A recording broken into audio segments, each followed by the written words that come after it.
حضرت عبداللہ ابن عباس رضی اللہ تعالیٰ عنہ سے مروی ایک روایت ہے، میں ایک دن حضور کے پیچھے بیٹھا ہوا تھا، سواری میں حضور کا ردیف تھا، تو حضور نے فرمایا، اے بیٹے، اے لڑکے، میں تجھے کچھ کلمات سکھاتا ہوں، تو اللہ کے حقوق کا خیال رکھ تو وہ تیری حفاظت فرمائے گا۔ تو اللہ تعالیٰ جل شانہ کے احکام کی حفاظت کر، تو اسے اپنے سامنے پائے گا۔ اذا سألت فسأل اللہ، جب سوال کرے تو اللہ سے ہی سوال کرے، اللہ سے مانگنے کا مزاج پیدا کر لیں کہ فرمایا تمہارے جوتے کا تسمہ بھی ٹوٹ جائے تو وہ بھی اللہ سے مانگو۔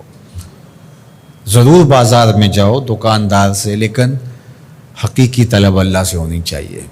بات بات پہ اللہ سے سوال کرو، بڑی سے بڑی چیز بھی اس سے مانگو، چھوٹی سے چھوٹی چیز بھی اسی سے طلب کرو۔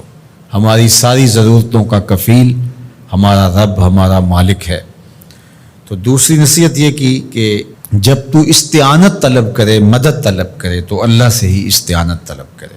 وعلم، اور جان کہ اگر ساری امت، سارے لوگ، پوری قوم جمع ہو کے تمہیں فائدہ پہنچانے کی کوشش میں لگ جائیں تو تمہیں وہی فائدہ پہنچا سکتے ہیں جو تیرے لیے تیرے رب نے لکھا ہے۔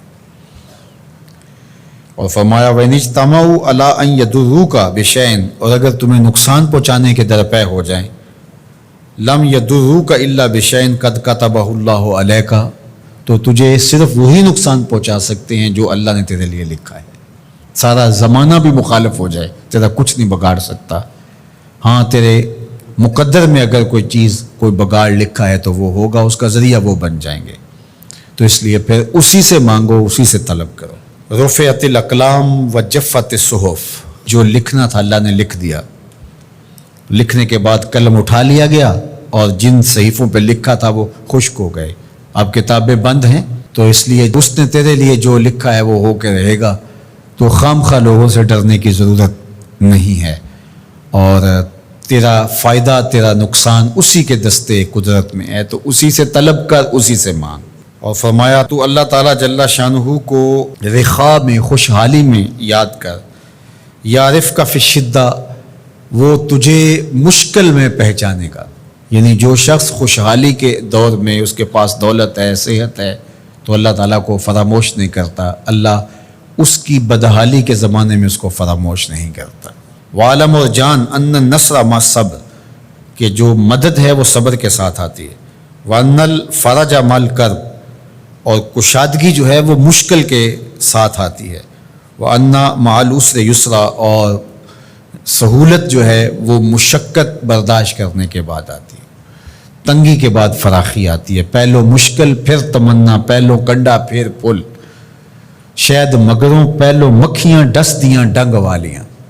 تو یہ سب ہوتا ہے، مشکلات، تکلیفیں، آلام، مصائب، ان سب سے گزر کر کے آسانیاں آتی ہیں۔ خود حضور کی زندگی دیکھ لیجئے، مدنی زندگی مکی زندگی کے گزرنے کے بعد، طائف کے مراحل کو طے کرنے کے بعد آتی۔ تو ہم ڈائریکٹ اگر چاہیں مکی زندگی کو اختیار کیے بغیر اور طائف کی مشکلات اور سنگلاخ راستوں سے گزرے بغیر مدنی برکتیں حاصل کرنا، تو وہ نہیں پا سکتے۔ تو یہ اللہ تعالیٰ نے ایک نظام رکھا ہوا ہے۔